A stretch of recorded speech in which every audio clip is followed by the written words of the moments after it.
Every year, millions of babies around the world are born before 37 weeks of pregnancy. Globally, more than 1 in 10 pregnancies end in preterm birth, and complications related to preterm birth remain the top cause of death in children under 5. These babies often arrive with immune organs and fragile immune systems, placing them at risk of a plethora of issues. For many parents, the birth of a preterm baby is unexpected and emotionally overwhelming. Instead of celebrating at home, they are suddenly navigating incubators, monitors, oxygen tubes, and the unfamiliar world of the Neonatal Intensive Care Unit. The experience can bring fear, uncertainty, guilt, and hope all at once. But with the right care, support, and early interventions, preterm babies can survive, thrive, and grow into healthy children. Advances in neonatal care have drastically and dramatically improved survival rates. Tiny babies who once faced enormous odds can now grow into strong, healthy children and adults when given proper support in early stages of life. On today's episode of The Physicians, we're diving into the topic of prematurity and why giving preterm babies a strong start is essential for a brighter, healthier future. Stay tuned. We'll be back after the short break.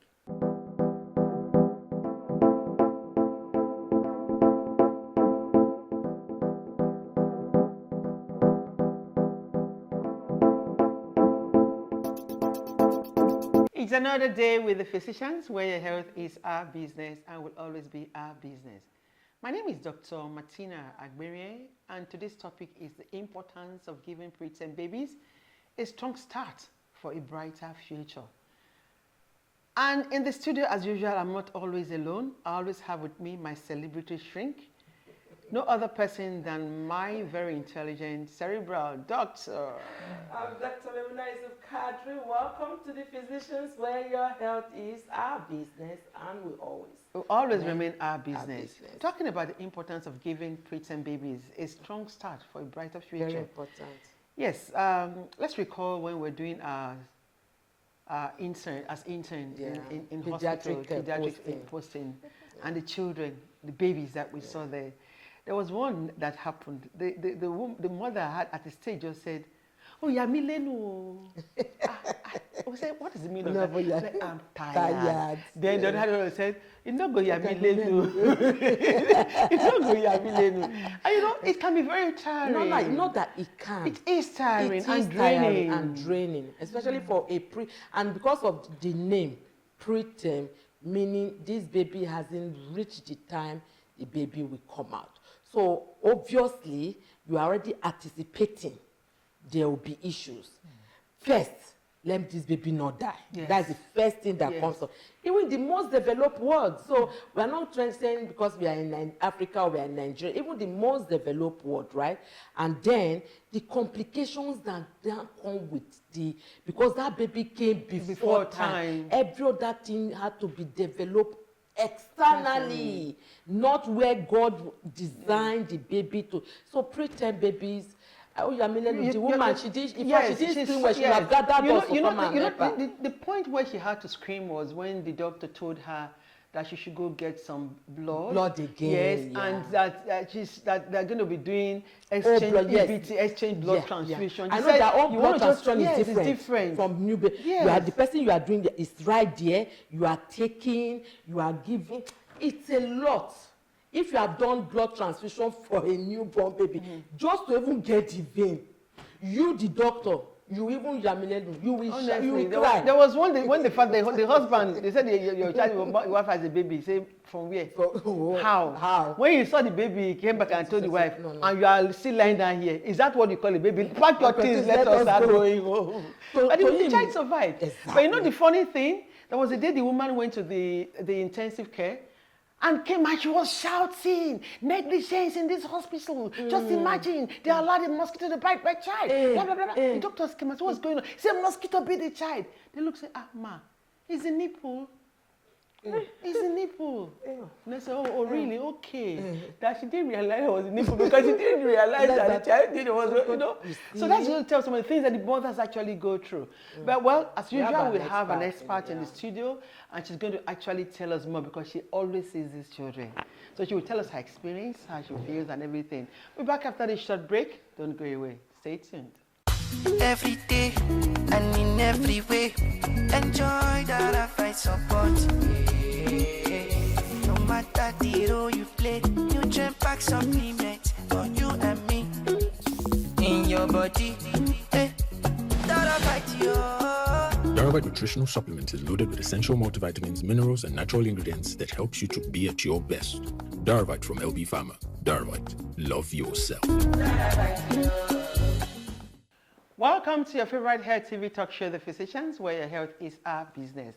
Like I said earlier, we're going to be discussing prematurity, the importance of giving preterm babies a strong start for a brighter future. And no other person to discuss it than our very intelligent, adorable, beautiful consultant pediatrician. She's also a gastroenterologist. No other person than Dr. IFEOMA, EZEOMA, with the Lagos University Teaching Hospital. Doctor, you're welcome to our program. Thank you very much. You're I love the smile. Always glad to be here. Love the smile, just smile, just smile. So, you know, talking about preterm, why is it important for us to actually give them that head start? Who are those that you consider as preterm babies? Okay. Preterm babies are babies that were born before 37 weeks of gestation. So any baby that was delivered before 37 completed weeks. 37 weeks is the time the baby matures. From 37 to 40 weeks is the time the baby matures. So any baby that comes before then, either by not knowing what causes it, because sometimes you don't even know what will cause the baby wants to just force herself or himself to come out. So are called the preterm babies. So we call them premature, meaning that they are not yet matured before coming out. Okay. Yeah. So you already talked about not some of them just wanting to come out. I wonder why a child will just want to come out without instead of just waiting for the right time and not forgetting that it's going to give challenges to the parents. So I want you to talk about the immediate health challenges that they will come with. But before then, tell us the ones at least that we know that may be responsible for that child to want to come out or that child coming out. Just tell us one or two, three reasons why those babies want to come out, then the immediate challenges that will come with it. Okay. The causes of prematurity could be from a mother's side or from even from the baby's side, or sometimes you don't even know what it will be. So mostly maternal conditions, like when a mother has hypertension in pregnancy and you're looking at the risk, instead of you to lose the child, it's better you just bring out the child. That is one condition. Diabetes in the mother. Sometimes there might be placenta conditions where placenta is a major thing that helps in connects the baby to the child. So all the nutrients and everything from the mother to the baby is from the placenta. Even everything about the baby is the placenta that it depends on. So once there is placenta separation or detachment, it can cause it. Then stress. Dangerous. That's why I always tell pregnant women, don't overstress yourself, don't overwork yourself, because stress can even tip the child from coming out. Then for mothers, I always tell them, mothers and fathers, when for the fathers in particular, when your wife is pregnant, allow the wife to rest. No shuk, all this kind of thing. You understand what I mean? Yeah. Even if they're hungry, you just can't keep yourself calm. So these are the things can also cause it. Then no intimacy, that's what you're just trying to say. Intimacy, but with caution. With caution. Not be like, I say don't, you understand? But that one is controversial, so it depends on when. It depends. It depends. If there's a health condition. Yes, if there is a health condition. Or when sometimes the mother's service might not be competent. So, pregnancy is a physiological state. It's so not you have to disease. It's not a disease. So cervical incompetence in the mother can also make the child to come out. Then if there's some congenital abnormalities in the baby that is not compatible with life, or maybe some can be compatible, or there's some also other things in that baby that will make the baby to just come out on time. Then mothers, some things, your lifestyle, some might be drinking alcohol, or might be taking, smoking, all this lifestyle can also make the child to come out. Yeah. So these are the things that can make the child. So, I So like the how we are immediate, we're breaking- talking about the breaking immediate it, breaking it down risk. into that what can the risk factors, what can cause babies to come out from the mother's side, and of course from the baby side, because it's only the mother. So let us also be aware, of course, our audience are watching and listening to us, the immediate, short and long-term health challenges these babies will face. Yeah. So, and that's why the team comes in. We have to give them a very good start. So, and it's when you manage them very well, especially those immediate problems they have, that is where the survival rates can be high. So now, they are not matured, and virtually all the systems in the body are affected, from the head to down. So let's start from the respiration, because the breathing problem, they usually have breathing problem. Because they are not well matured, usually there is something called surfactant. Surfactant is what helps in preventing lung collapse. So surfactant is not well produced in the lungs until around 30 or 30 weeks, 32 weeks of gestation. That's when it will now be ready to come to the. So if the baby is delivered at that time, they have this breathing problem. So it can lead to respiratory distress syndrome, one will call that. Or because their respiratory centers are not matured, they will have apnea. So apnea is when the child will breathe at a point to stop breathing. So when a child stops breathing for a while, like some few minutes, you will always need to tap them to remind them to resume respiration. And that's why we always have to put an apneic monitor to monitor the child. The other problem they will have is infection. The immune system are not mature too. They usually have recurrent infection. Then jaundice is also very common. The liver is not well matured to be able to handle the excess and the bilirubin that we produce. So we have to start early to start phototherapy. We don't even wait for them to have the jaundice, because their jaundice is usually very severe, and if it comes, it might affect the brain damage. So once the child is being delivered, the support you give to start phototherapy, we call it prophylactic phototherapy. Then another problem they'll have is they are not mature, so you have to nurse them in incubator. So you keep them in incubator. The incubator will help in maintaining the temperature, maintain the temperature of the baby. Yeah, as so if it's still in the womb. It's still as if to say if the child is still in the womb. So you have to really keep the child there in the incubator. So these are the common problems they will have. So it has its own long-term complications, as I said. So, and also you have to support them with oxygen. I forgot. Some will need ventilator, so which is very, very important. Then the long-term complications will be retinopathy of prematurity. The retina might not be well formed and everything. So, and when they use that oxygen so much, oxygen is a drug, and it's not just something just give anyhow. So we must have to be monitoring and check and gauge how much of oxygen to give to the child. So this can also be a complication, which is retinopathy of the prematurity. So they can also have cerebral palsy, they can have the neurodevelopmental problem, hearing problem. So, and this is why you really need to follow them up to check for all these things. So once they'll have a time, once the child is 6 weeks, you have to refer them to an ophthalmologist to see them, the ENT surgeon to check for the hearing and everything. So these are the things that they can have in long term. Okay. Well, you have talked extensively about the support that can be given to these children, these babies, for them to be able to thrive and survive. And we know it is not only the babies that need support at this time. So, because when the baby is ill, the parents are also ill, right? And we need the parents to be strong to be able to give that support that is required. Because everything that the child needs, the parents must provide. Financially, it is not free. Because we haven't reached the stage where we now have a free healthcare for babies. So what kind of support do parents actually need during this period when the baby is in the incubator, in the ICU? They need psychological support, mental support, because actually there is no parents that have a preterm baby that is always easy for them. Especially those extreme preterm, those tiny ones, like 1 kg. Some babies we've nursed 900 grams, very tiny baby, and 1 kg. So some people don't even come to terms to accept that this is my a baby. Are you sure this is It's a not baby? looking So like a it doesn't baby look like now. that. So they're always very scared They are of the baby. scared. So they really need all form of support, encouragement. You have to counsel and recounsel them about the baby. Because some of them, from what a particular case I remember managing, they went home.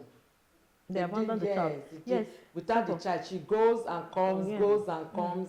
And that was how the baby was managed that way. So imagine what would the neighbors be say, but you were pregnant, where's the baby?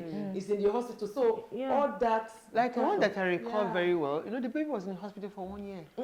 When the baby became clocked 1 year, birthday, they celebrated.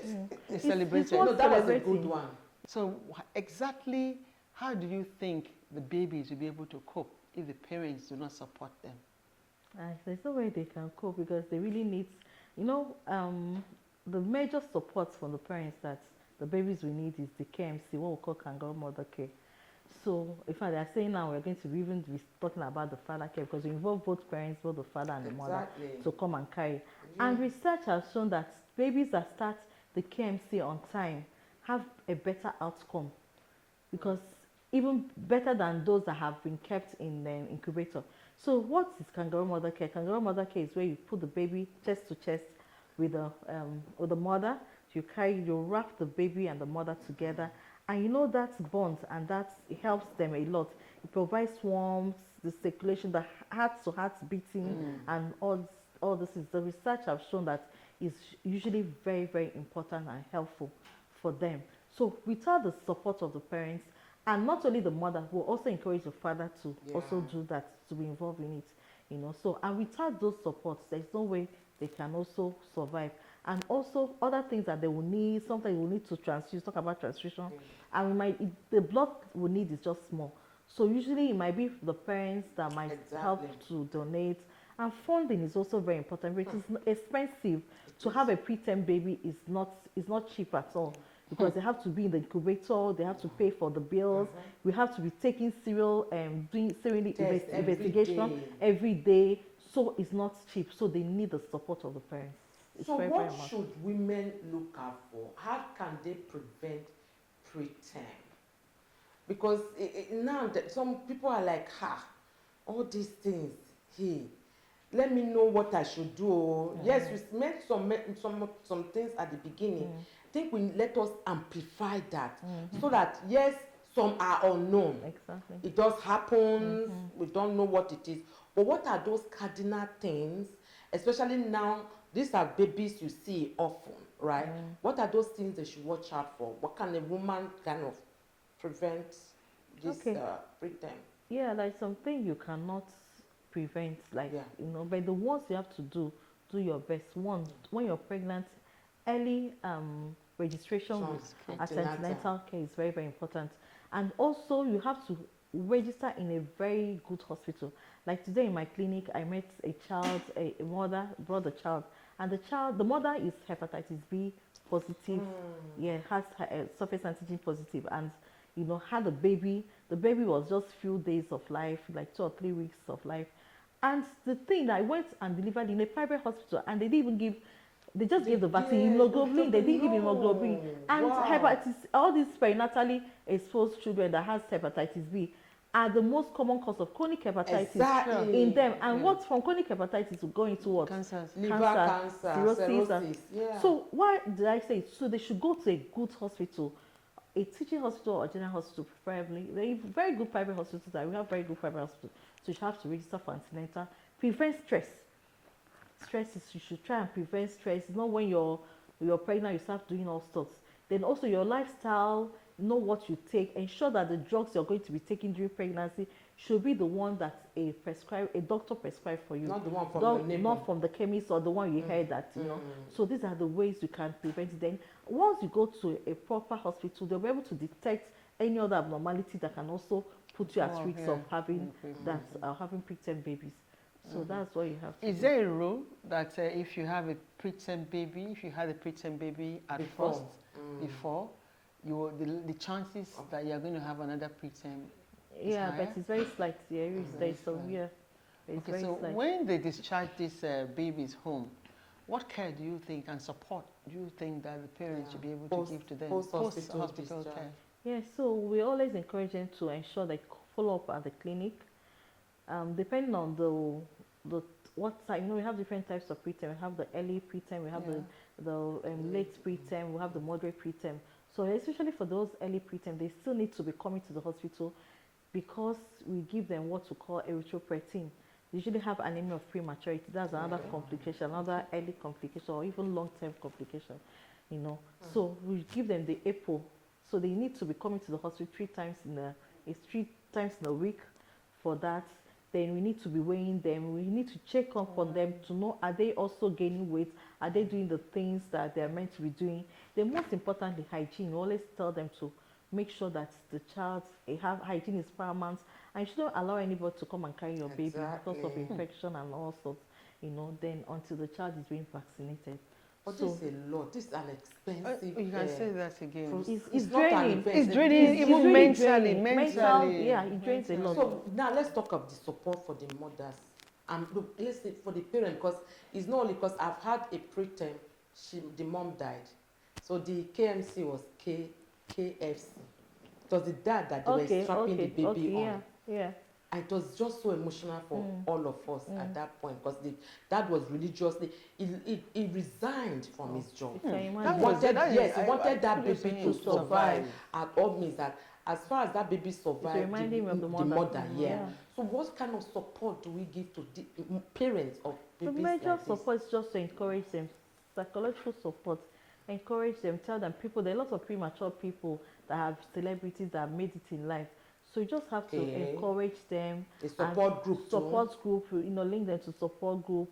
These are the things what you can do for them, because you're not the one that will be to carry the baby. So you just recounsel, educate them all the time so that they will understand. That is the only support we need. I think it would also be very good if the public sector do something about it.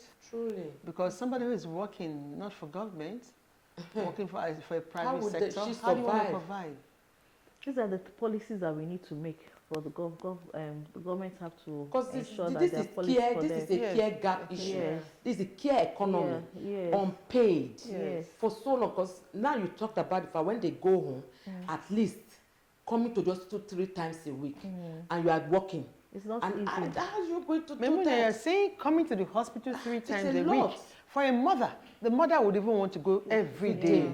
Until we monitor and we feel that this child is okay to stop coming, and it's not really easy. Logistics may be a problem. Yes. So I always encourage parents also to get a health insurance scheme. It tries to alleviate some of. You are opening another can of. How long can health insurance? There is some at a point they burn out. They burn out all their.